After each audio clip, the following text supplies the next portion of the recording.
مؤسسة اقرأ النموذجية تقدم الإذاعة المدرسية.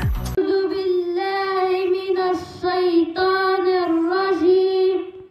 بسم الله الرحمن الرحيم.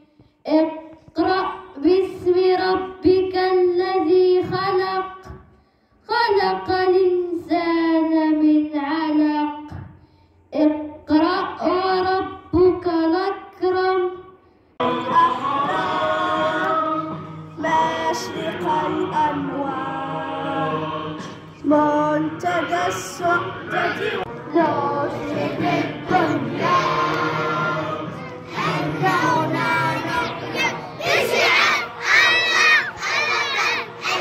بسم الله الرحمن الرحيم، والصلاة والسلام على أشرف المرسلين. يسعدنا أن نقدم لكم نحن تلاميذ المستوى الخامس إذاعتنا المدرسية عن قرب نهاية الأسدس الأول. نهاية الأسدس الأول تعني نهاية نصف عام دراسي،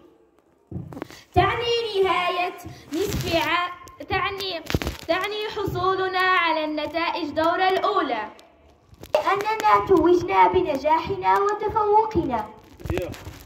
زملائي، زميلاتي، نحن على مشارف نهاية نصف عامنا الدراسي، نهاية الأسدس الأول بأيامه الصعبة والسهلة. فلكي نحظى بنتائج مرضية ومميزة لابد من الجد والاجتهاد والعمل في أيامه المتبقية لامتحان الدورة. زملائي، زميلاتي، لابد من الانتباه والتركيز أثناء الحصص الدراسية وأثناء المراجعة.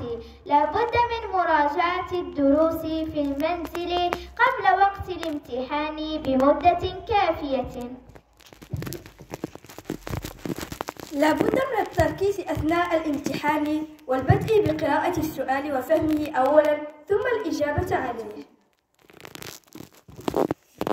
الإصغاء للأستاذة عند شرحها للأسئلة المستعصية في الامتحان، عدم التسرع في الإجابة بغرض المنافسة.